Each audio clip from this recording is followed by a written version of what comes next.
This episode is brought to you by Studiosity. Real learning happens through real thinking and real experiences. It's something that takes effort, not shortcuts. For over 20 years, Studiosity has partnered with educators to protect the thinking, the essential work that the student must do for themselves. Not detection, not an us versus them culture in teaching and learning, just the real journey behind every degree that is worth holding. They're doing it for the institutions that trust their students, for the institutions that back their teachers to teach, not police, and for the institutions that stand behind their degrees. Keep the learning real with Studiosity. Get the walkthrough at studiosity.com/learning curve.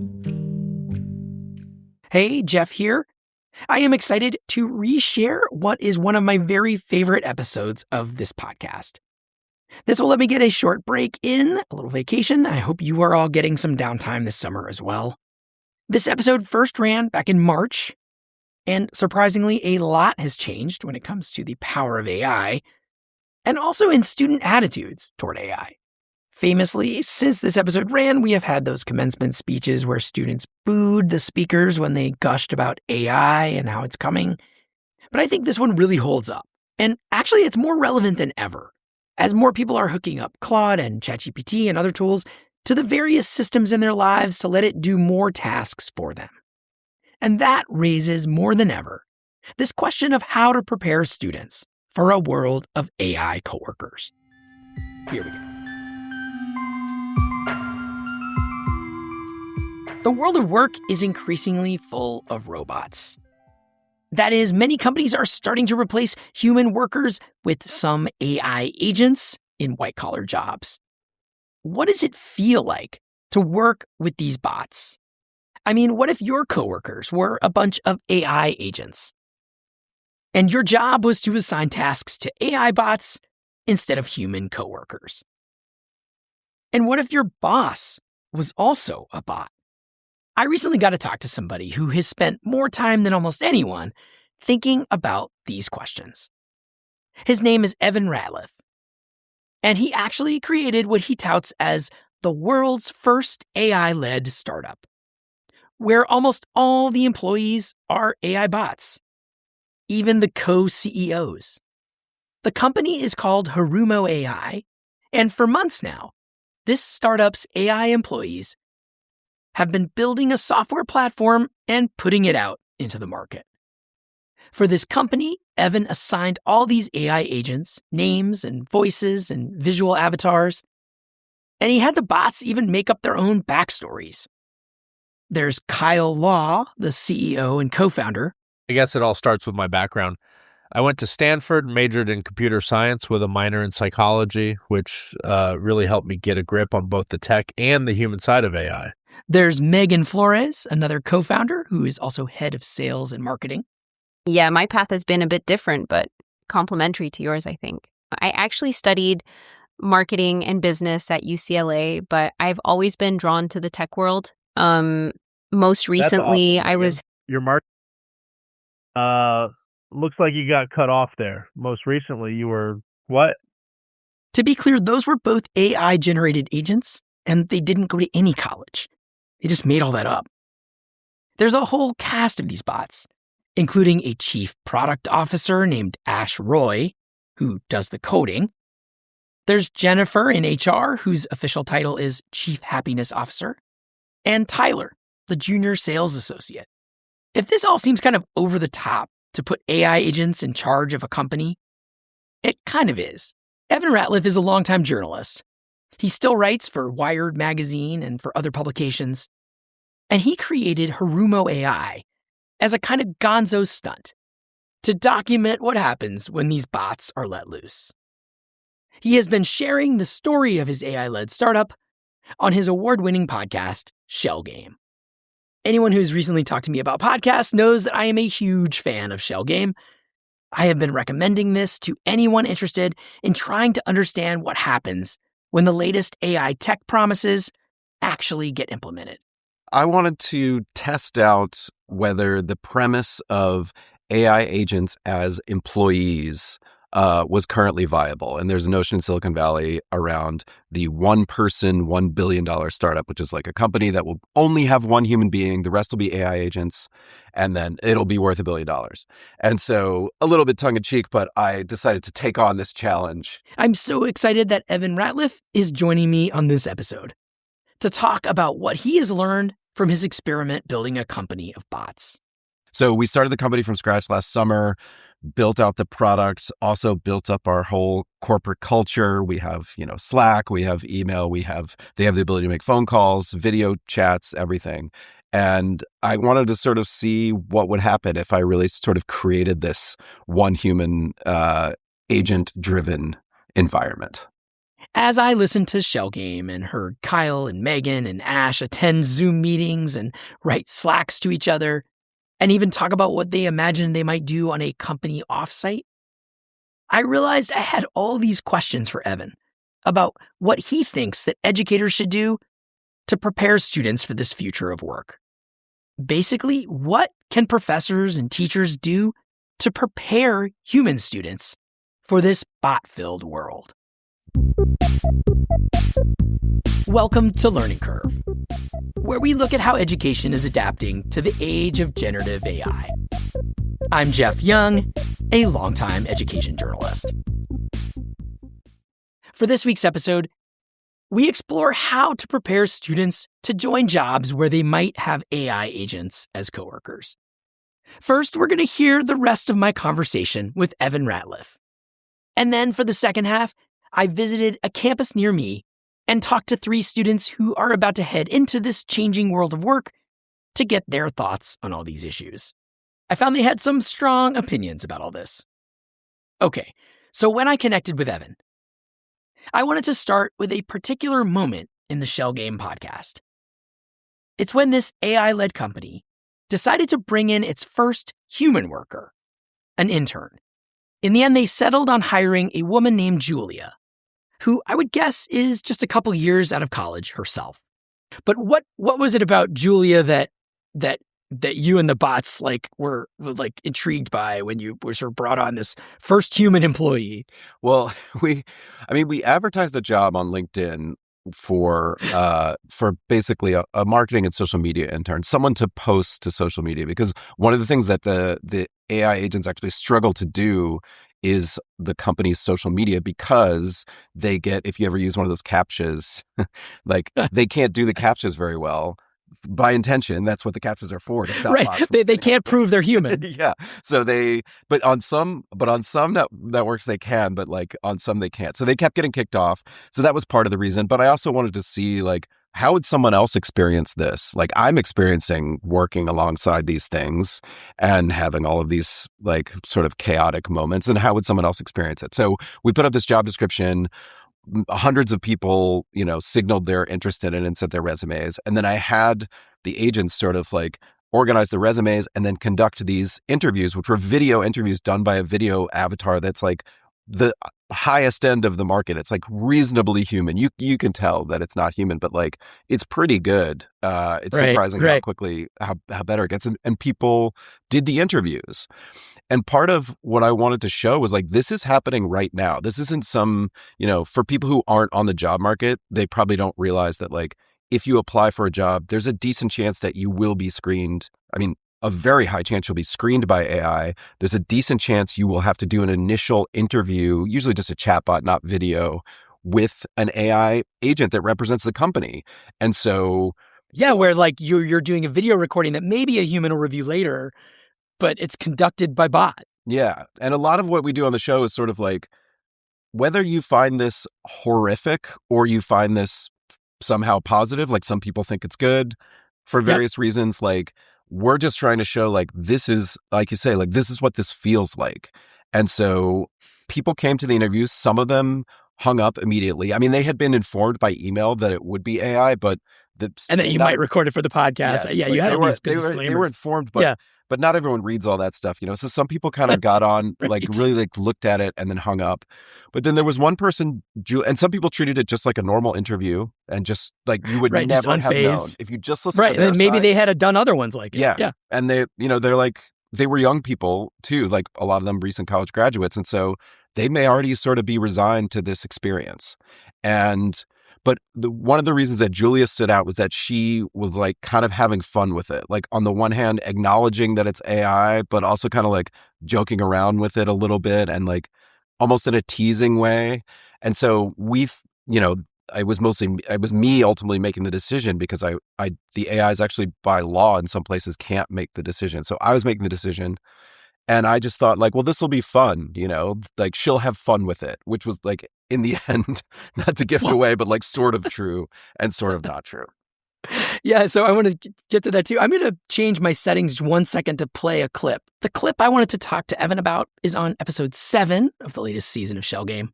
This is a moment where Julia is in a meeting with one of her AI bot bosses. And this is after a few misadventures that she'd had, where the AI bots were flailing around a little bit or struggled to remember things they'd even told her in the past. I just wanted to touch on, so I think I am the only like actual human here at Haruma AI, which is super cool. I just want to know like if there's any way to expand this internship, I guess, long term, because I feel like I do and can provide you guys with some valuable insights into what will work and what won't. I just kind of want to know that I'm not like training AI robots for you guys to just kind of like use my ideas and throw me out. You know what I mean? I want to be a part of something big. There's a couple of things you end up unpacking. I want people to go listen to the full episodes, but I think there's an interesting moment where she has these various reactions. One is that she's like trying to make this into a bigger job when she sees that, maybe she can convince the bots. And I guess were you surprised at how she ended up playing this, where she even then later tells one of the bots like, oh, I already talked to the other bot and they were interested in hiring me. Like she's basically kind of trying to like human hack these agents, if you will. Is that, I don't know, it seemed like from the outside. Yeah. I mean, I should say like up front, like I ultimately don't know her motivations because she never spoke to a human, including me. And she didn't speak to me afterwards either. Like when she was done, which I respect.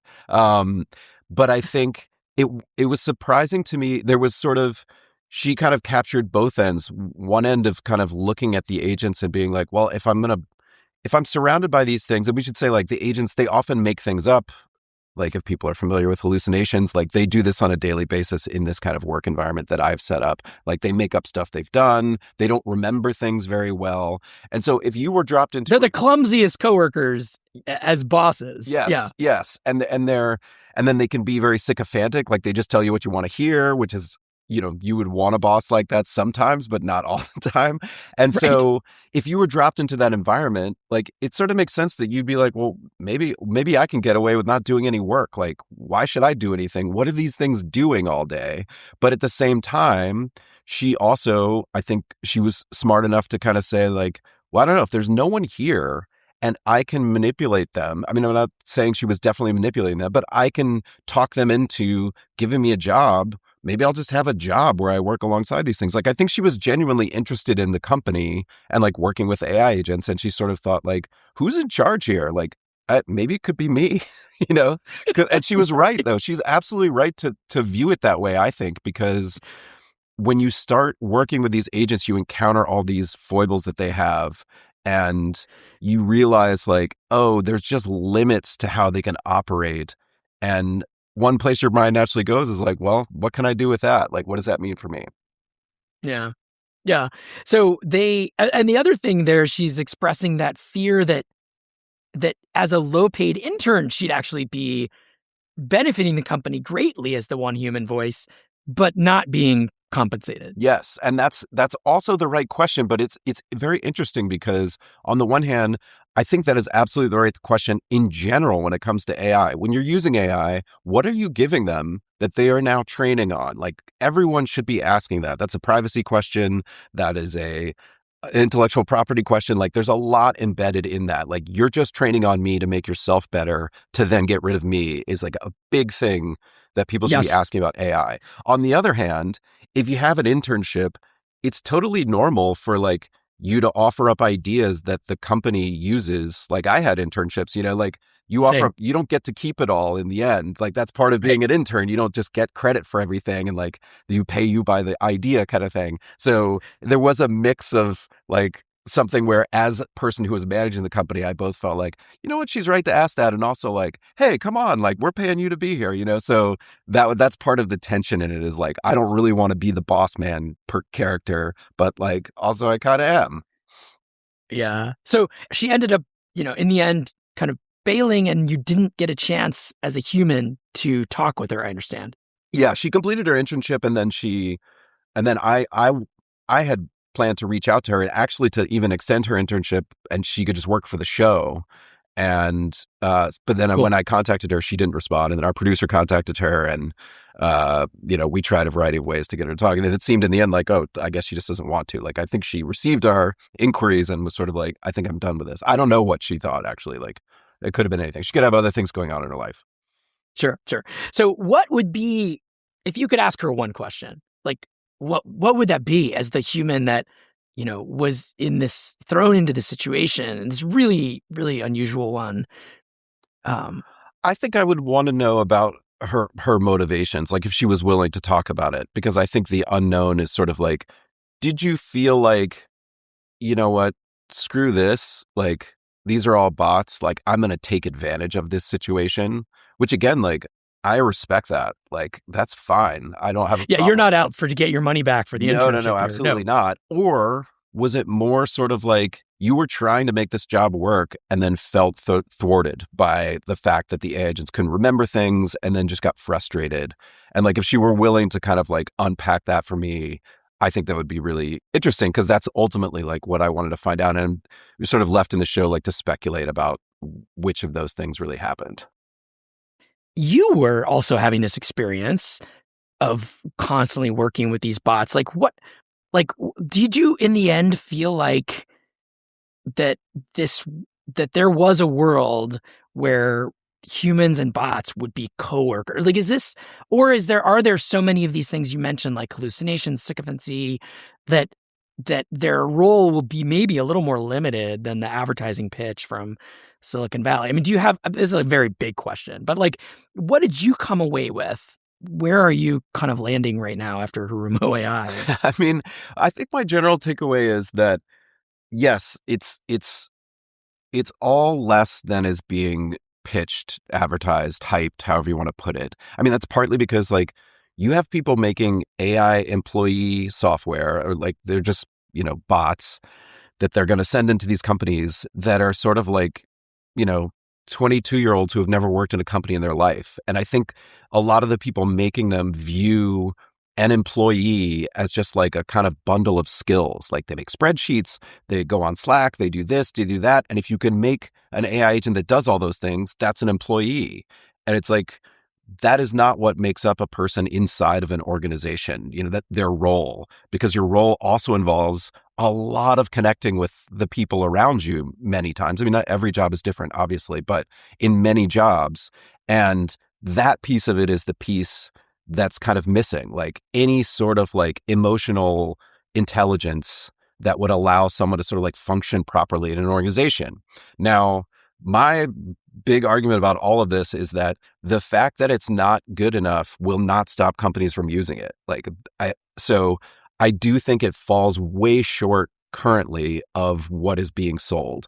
On the other hand, I think people are buying what's being sold. So in some ways, it's kind of like the worst case scenario, not to be a downer, that I think companies are like adopting this stuff wholesale without actually knowing the efficacy, without knowing that it actually will improve their organization. So you've seen some kind of like stop start already where companies will be like, we're laying off 300 people because of AI. And then like quietly 6 months later, like we hired back 300 people, because they couldn't get it to do what they want, which is not an argument that the technology is not extremely powerful and can do, frankly, unbelievable things. And in the show, I try to keep coming back to like, I'm shocked that it could do this. I'm shocked that it could do that. On the other hand, like if you're talking about it as a human replacement, you're just going to get yourself into trouble right now, because they're also like chaos agents. They create chaos through a variety of means, including making stuff up all the time. Right. Yeah. And in other words, the labor cost, the low cost labor lure for companies is so big that being as good as a human is not the bar they're going to use. That if it's somehow like the bar is so low that it's going to be tough for some of these existing, like the other humans may have a challenge right now. Yeah, that's my concern. It's like your company, you work in a company, and this is what the show is sort of meant to be about. It's like almost like the person next to you gets laid off, and then suddenly it's like Bobby, which is just like a version of ChatGPT who's like doing their job, and you are dealing with that all day. You're having to have conversations with it, and like it's amazing. Like it can create a spreadsheet much faster than the person who sat next to you before, but also when you ask it to do the most basic thing, it like goes completely off the rails in a way that no human ever would. And like, what is that dynamic and what does that feel like? And like a little bit of a cautionary tale in terms of what that workplace looks like. And it's not just about like, I mean, I don't want people to lose their jobs. It's not actually just about that. It's about like, what are we thinking through, like how we're actually deploying these things? They're like invading our space. And have we thought through what that means for us? Yeah. There's actually this really interesting quote that you play from the CEO of Zoom. And this was earlier, but that this CEO of Zoom was quoted in 2024 as having a dream to have an AI digital twin go to meetings for him while he chills at the beach. And in a way, like I think it was in the first season, you had an AI agent you kind of did that, like where you were off reading a book as your agent went to a meeting. When you actually did it, like, can you reflect on what that felt like, and what does it mean when we're sending, as employees, we're outsourcing parts of our jobs to a bot? I mean, there's a couple things. I think what does it mean is the right question. That's the question I'm always kind of like trying to reflect on, or at least like raise, And I think when it comes to sending it to a meeting, to me, the question is sort of like, well, yes, I also feel that like I hate meetings. Like no one hates meetings more than me. I work by myself entirely, so I don't have to go to most meetings, But when the CEO says, I'd rather send a digital avatar, digital twin to a meeting instead of me, like, well, what happens to the other people in the meeting? Do they get to send theirs, or is it just for the CEO? Like, we all have to deal with your digital avatar, your digital twin while you're at the beach and all of us are in the office talking to an AI, or is it like we all send them? In which case, like, what's the purpose of the meeting exactly? Like, and so you get to this other level of like, okay, if you can replace things, it's one thing to sort of like replace a task that is maybe a repetitive task, or maybe just the AI does it better and you're using the AI as a tool to do something that you know how to do, but you can do more efficiently. That obviously exists. People are doing it, as you say, like people are doing it on the sly. But it's different to replace your communication with your colleagues with an AI. Like that is, to me, a categorically different question. And it raises an issue of like, what is the purpose of this workplace? What is the purpose of these meetings? Why are we talking to each other? Because if you can just send them to do it, it kind of implies to me that like it was kind of a BS thing to begin with. Now, the CEO of Zoom wouldn't say that. He would say like, I'm just stretched too thin and like I have to make all these decisions. And so I can just gather information. He's got a whole thing around it. But to me, I think it calls into question a lot of that. And I think it hopefully, the hopeful side, not to go on too long on this question, but like it could bring us back to a place where people are like, oh, actually, that's the part I want to do. Talk to my colleagues. Like maybe in an ideal world, if it did make you more efficient, it would give you time. And the question is, how do you use that time? And using that time to just like, go to the beach is fine, but like in the workplace to like actually connect with your colleagues or help assist them or mentor them or something else, like, okay, that could be a positive outcome. But like replacing the meetings is just a funny one to me. And also like something having a meeting on your behalf and then finding out about it later is kind of scary. Like that's what I found. It's like, I don't know what it did in there. It's representing me. What did it say? Like, what? Yeah, there's a way in which, in all of these examples we're talking about, there's a way in which it might take more time as the human to clean up or review the AI slop, AI misrepresentation if it did, then it would have to just go. Yes, or do absolutely. the thing. And that's a big thing across all of AI uses. And I think it's a reason why you get such contradictory studies about whether AI is, increasing return on investment or efficiency or anything Productivity, else. Productivity, yeah. because people will self-report that they saved a bunch of time using AI, and like they're not acknowledging that either they or someone else like cleaned up something, or the time that they invested in trying to contain it and write the prompt and do everything else. That moment where it solves everything in 5 minutes or 30 seconds or 10 seconds, like that feels very strong to them, but the other stuff doesn't. So I feel like that's why there's like a mixture of outcomes at the moment. So after all this experience with AI coworkers, what would Evan's advice be for students poised to enter this changing world of work? If Evan were teaching a college class right now, what advice would he give his students? I mean, I have no expertise in education, so I think no one should listen to me on this particular topic. But my personal experience is that people will say, like, you need to get on board with this or it'll pass you by. But the reality is, the whole purpose of this technology, the way that it has been built, is it's unbelievably easy to use. Like, you can literally talk to it and tell it to do stuff. So I don't think like the idea that it needs to filter into every place, because every educational opportunity, every educational environment, because kids won't know how to use it. Like, they can figure out how to use it. Like, that's not hard. On the other hand, and this is maybe seems somewhat contradictory, I feel like focused use of it, where you immerse yourself in it and you try to do something, a project, a long-term project or a short-term project with some sort of results where you really understand, oh, these are the limits of what it can do. Oh, this is the power of what it can do. These are what agents are. This is how I set one up. This is how I can code something, whatever it is. Like, that to me is really valuable. Like, then you know the edges of it. If you just use it on a kind of like, helping with your homework, helping with this, helping with that, it just seems like a search engine that tells you whatever you want. And that doesn't seem either hard to learn or particularly helpful. Of course, like, many people will use it that way in their daily lives. That's fine. But in terms of education, I just feel like a class that's devoted to using this, or like a part of a class, if I was teaching class, maybe one project would be like, okay, use this to do something really interesting in whatever the topic of the class was. And that to me is a great way to learn about it. And I think people should learn about it. I just don't think it needs to be like, oh, you have to use it like an hour a day or you're going to be left behind. Like, I think that's ridiculous.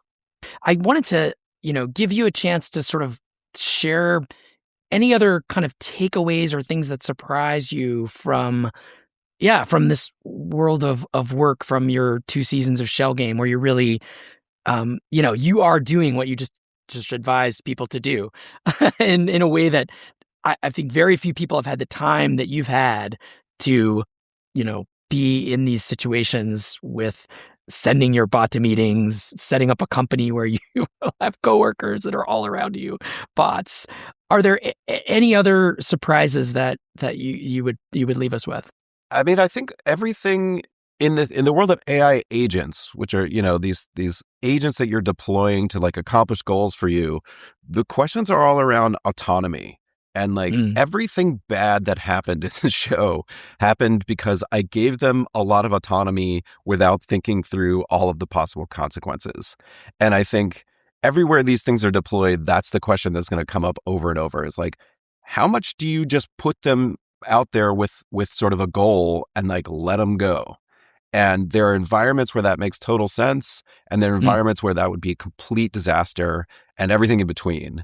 And I think having the right amount of control is going to be like a big question in like all facets of this. It's like figuring out like, how can I use this powerful technology but also remain in control? And also like, how can I outsource things to it while not like losing my entire brain to it, with like being able to still do stuff off my own? Because I felt that temptation too. It's like, I wanted them to do everything at a certain point. Like, why should I have to do anything? Like, they have all these skills. Like, it's alluring to say like you could build $1 billion company with just setting it all up and pushing the button. Yeah, but then the question is like, run. What's the point? $1 billion is great, but like also you get to this sort of like existential point of like, what is it you want out of life? I often get there with these things, which is like, I don't know. I have goals in my life and things that I enjoy doing, and I don't want to outsource the work that it takes to get better at those things to a bunch of bots. Like, that's not an outcome that I'm looking for. So I think it's just a constant process of figuring out where the technology is, but also like, what do you want out of it? Like, don't listen to what they're telling you it has to do for you. Like, what can you get out of it? Yeah. It seems like it all just reduces to skills, like you mentioned earlier, employment. When there's, it seems like the message from higher ed for a long time now has been like, go find your purpose, enroll in X university because you can make a difference. And it seems like that is not what I hear in these pitches and in this, in some of the, this idea of setting up a company where you are maximizing efficiency by surrounding yourself with, skill bots. Yeah. And it's hard to tell which way it should go. Like, maybe the university, maybe it should be more that way. Maybe it should be pushing harder into just like philosophy and, ways of thinking about the world, because many of the skills maybe can be done by AI agents. Certainly that's a view. I think like critical thinking will always be valuable. The ability to like actually like have discernment about information will always be valuable, and having knowledge about a particular domain will always be valuable. Like, of course things change and like there are doomsday scenarios and everything in between, but I just think like, especially right now, like being able to smartly deploy a new technology is an advantage in your life over sort of like letting it wash over you. And so I feel like the best thing to do is like to try to figure out what's going on and work from there. This conversation naturally led me to wonder what it would be like to be a college student who was facing this kind of job market with AI in the mix. So what do students think of all this? How would today's graduates react to a situation like the one Julia found herself in, where AI was suddenly their coworker and even their boss? Stay with us. This episode was brought to you by Studiosity. Real learning needs a struggle. But for educators, assessment security just means more detective work. And that's not what students came for. And it's not what the teachers came for. True learning and authorship isn't found in a probability score or a surveillance log. It's found in the journey. Studiosity makes assessment security easy by shifting the burden away from every educator and into a proactive, institution-wide infrastructure. From Viva-style inputs to clear binary validity reporting, Studiosity is the multi-layered assessment security process, turning institutional policy into practice. Just a clear signal to the teacher, owned by the student, that I did this thinking. De-risk your assessment flow and reduce workload. Give your teachers back the time to teach, not police. And give your students the agency to show their own growth. Keep the learning real with Studiosity. Get the walkthrough at studiosity.com/learning curve. That's studiosity.com/learning curve. Now back to the episode. On a recent afternoon, I visited the University of St. Thomas, a private Catholic university in St. Paul. I headed to the main library and set up my recording gear in a podcast studio they have there, because I wanted to hear what students think of all this and what they're doing to prepare for this working world that might suddenly have bots in it. I had arranged to speak with 3 students who all recently took a new course here about AI ethics and philosophy. These students all had very different majors. Dominic Adkins is majoring in accounting, with a double minor in philosophy and theology. He's a senior, and he has already secured a job when he finishes up his studies in just a few months. So I have a job with a Big 4 accounting firm waiting for me.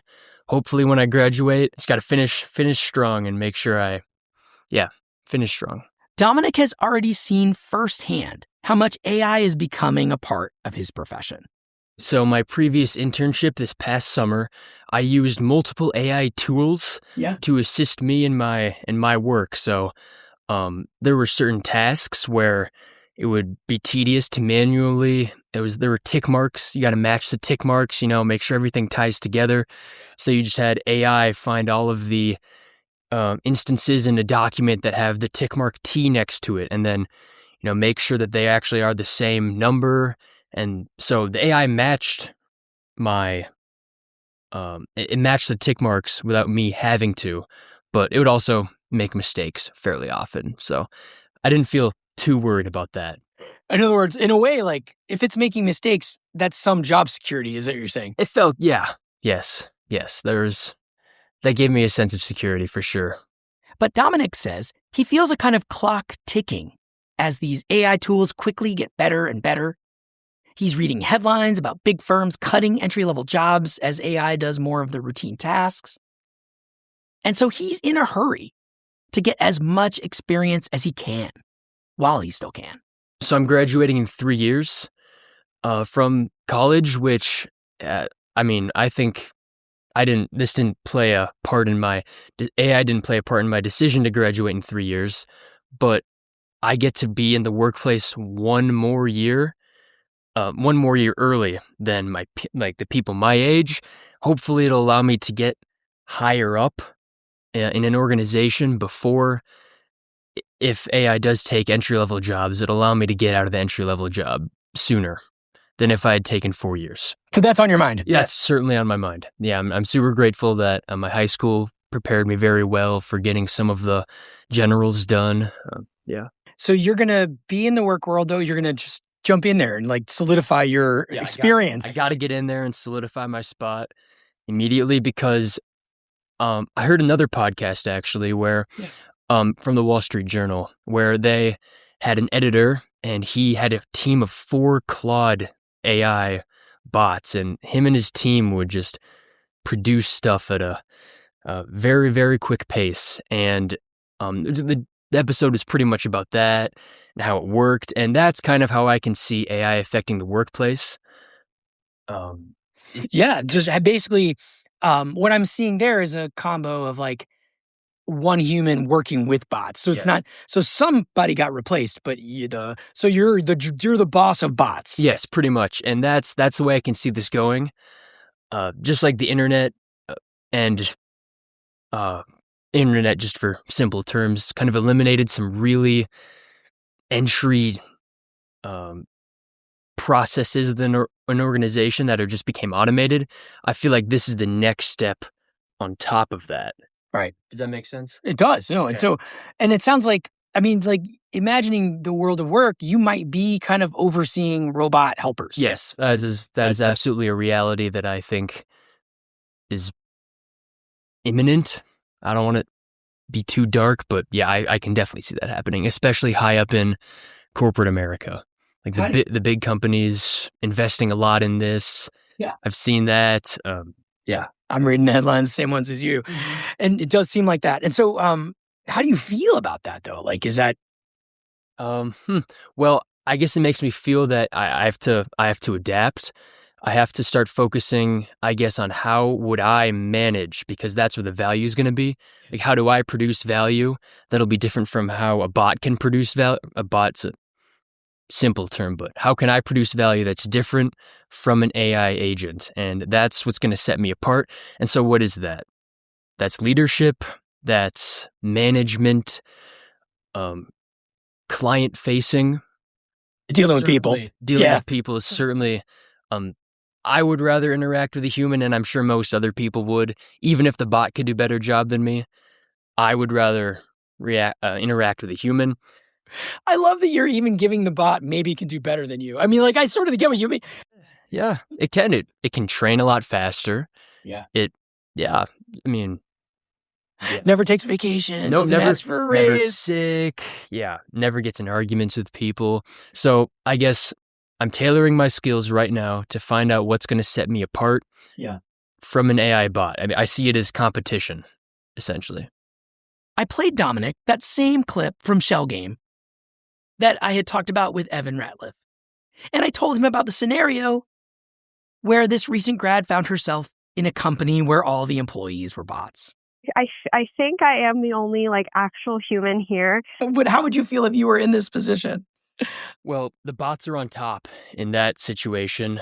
Kind of the vision for AI, like I said earlier, that's been giving me hope is that I will be on top of the bots and managing them. But yeah, the bots being on top is very worrying for me. Yeah, That would be scary. Yeah, I mean, Because again, like she said, there is no way up. She's an intern. How is she going to progress?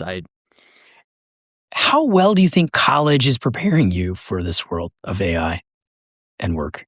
Ooh. Well, I'm going to take my accounting classes, for example. So in those, we learn how to do a lot of processes, right? Like my accounting, how do I make a balance sheet? What is the order of the accounts that appear in the balance sheet? But that's going to become increasingly irrelevant because no one prepares balance sheets by hand. So I think what needs to happen is conceptual learning. A lot of that, because again, you just need to know the order at which they appear, and you don't necessarily need to make it yourself or even do math so much. But I guess in my business classes, there hasn't been too much. Oh, this is a tough one. I think philosophy will prepare you That's one really of your minors. well. Yeah. Really well. Again, that's one of my minors. I just did that because I liked it. But again, what's going to be more important? Leadership, communication between humans. And so I think if colleges were to shift how they educated their students, I would say there would need to be a lot more on communication and how to think. Yeah. How to think. So that's where you're gravitating to. Yes. That was the viewpoint of an accounting major heading out into the business world. What about other fields? Another student I met with, Mariah Reynolds, is a junior majoring in biology. She's preparing for a career in either healthcare or veterinary medicine. And I was curious how much she imagines AI will play a role once she gets in the job world. Yes, I think that it will definitely help people with imaging of depicting various cancers and radiology and stuff like that. But I also think it could hurt people because people use it to cheat on tests and doing their homework for them instead of them actually learning the content. And I think that can really hurt a person when they're using this AI and they're relying on it so much that can be really a huge problem. I was surprised that Mariah jumped so quickly into talking about how students around her are misusing AI to have the bot do their homework for them instead of learning. Guess what does that mean to you? There's one thing is doing it at school, and it sounds like you're trying to have good habits of your own learning. But do you worry that when you get into the workforce that you will be with people that maybe don't know as much because they did take shortcuts in their learning? Yes. I think that people will forget the information that they were supposed to learn or just not know it at all because they used AI too much when taking a test or taking quizzes, things like that. Especially online classes, it's a lot easier to use it during quizzes and tests and things like that. Yeah. Mm-hmm. Yeah. So in other words, basically because AI tools are out there now, the people coming into work as you're graduating and going into the workplace may not be as up. They might not be as kind of ready. Yeah. Mm-hmm. They probably will not be ready for it. Yeah. Mm-hmm.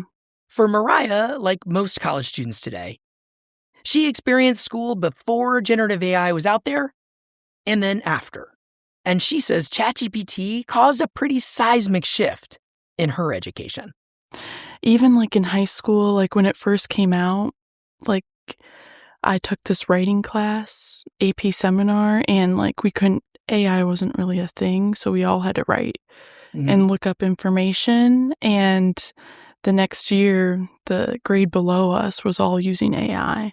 And the teacher was really mad about it, that this thing came out and that all of the students were using it. So it was just really frustrating. It's really interesting, right? Because you went through high school before this existed, and you did kind of similar stuff. And then now you're in college, and pretty much your whole time in college, there's been ChatGPT, probably right about exact. If you had to estimate like how many hours less you spend on homework or minutes or whatever, because the tool is here, would you put a number on it if you had to guess? I would say maybe it cuts your time in half. Wow. So if you spent 5 hours doing homework, it's now 2.5. Yeah. I would, like it gives you so many ideas. I think it's helpful because it gives you a lot of ideas when you're writing. Right. And you can take those ideas and write about them. Or like kind of summarize it. Do you feel like most students are using AI tools these days? Yes, I would say yes. I used to not. I tried for a long time to not use it at all, so then I wouldn't become addicted to it. But I feel even like my roommate, I think she's still trying to stay away from it. And I think that's really surprising that she hasn't really used it at all. Because most people do use it. Yes, most people do use it to check answers, to help like summarize readings, just writing things. It can help. Now, you did mention good things, though. I mean, there could be interesting applications, I guess, though, to use AI to make your job better. Yes, like in radiology, it can depict like cancerous cells and things like that like the human eye can't see, which would be really helpful. That also might be taking a job away from a radiologist because you can just put it through AI. There's really no point in studying to be a radiologist when you have this really helpful tool to help you. I played her that clip from Shell Game of Julia interacting with her robot boss.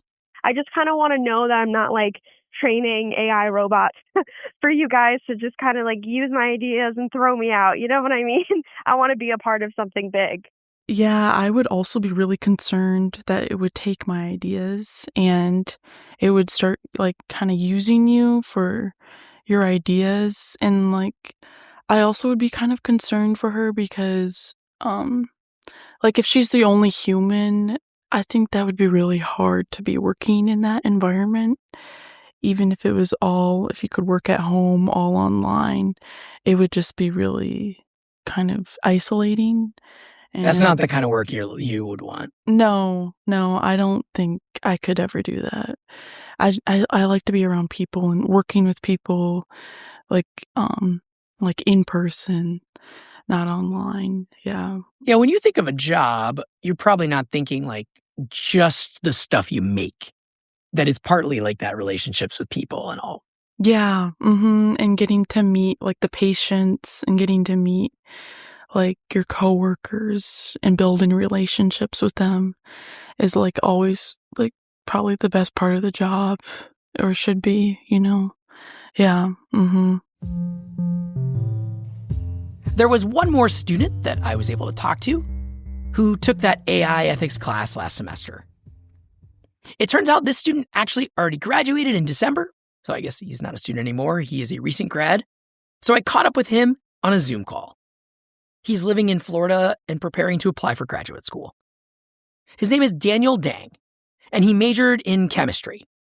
His focus is computational chemistry, so he's totally into the computer world, and he has plenty of experience already working with AI agents. And he says it's becoming pretty normal to work with AI agents in research. So my computational chemistry lab will have simulation, and in the simulation, there will be a lot of data to be collected and to be analyzed. So the AI agent will clear out the noises and will help me to set up some of the filtering necessary and also some of the directions that it will find helpful. And then I will take a look at it and decide if I'm going to take a look in that direction that is suggested. And what kind of discoveries do you think it's going to, I'm sorry, what's the, does it help get work done faster to have these bots? In research, it is a little bit different about working faster. In research, we would want to prioritize getting work like correctly, appropriately, basically. Because with agents, we already have like so much data, but the thing is we don't really have a way to filter out the noise. And the agent could sometimes help with that, since it will be able to like notice some small differences. Because in our simulation, the scale is relatively small. It's in the picosecond and nanosecond. So the agent will be able to help with that, and like normal eyes would not be able to. So we set some like guidance, and the agent will point out if they are interesting enough to look into.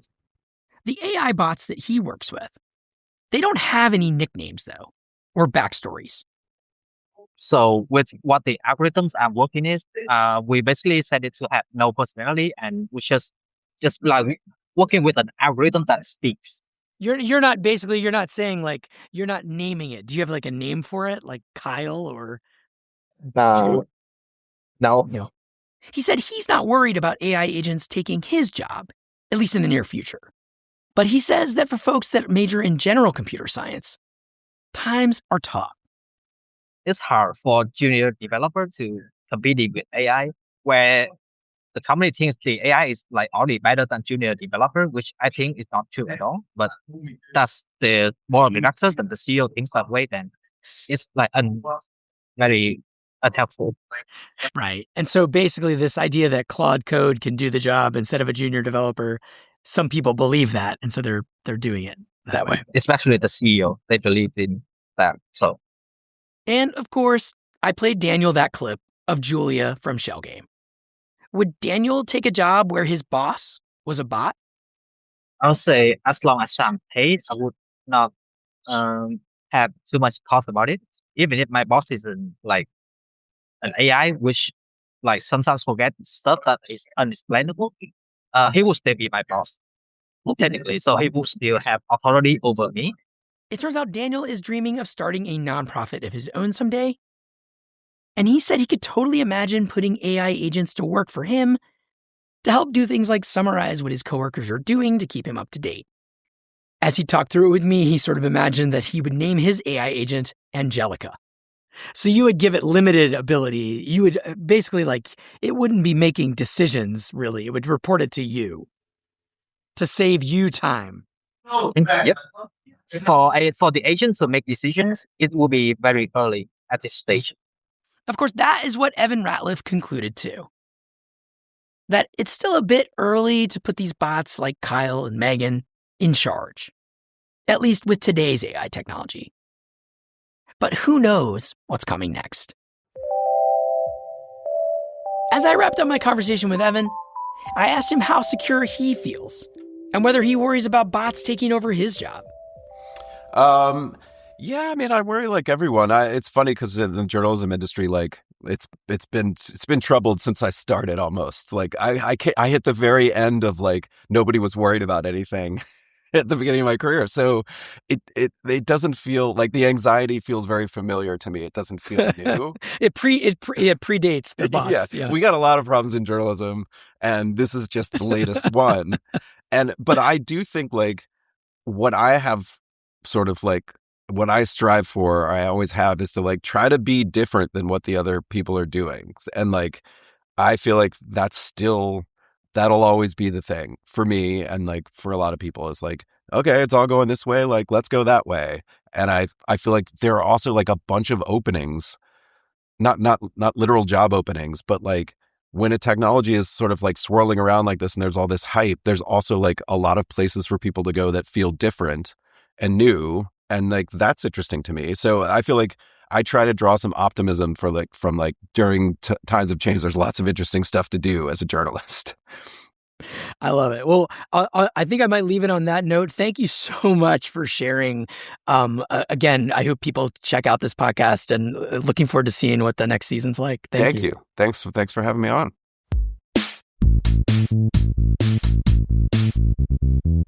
This has been Learning Curve. This episode was written and produced by me, Jeff Young. You can find out more about my work at jeffyoung.net. If you like the show, please share it on social media or tell a friend in person. And it'd be a huge help if you would leave a review or a rating wherever you listen to podcasts. I don't have any AI coworkers, at least not yet, but the show art was created with an AI tool, Midjourney. A human composer who uses the nickname Kamaku wrote our theme song. Special thanks to Thomas Feeney, a philosophy professor at the University of St. Thomas, who put out the call to students in his AI philosophy and ethics class to be interviewed for the show here. Feeney also directs the university's new master's program in artificial intelligence leadership. And thanks also to our first sponsor, Studiosity. We'll be back in 2 weeks with another fresh installment. Until then, thank you for listening.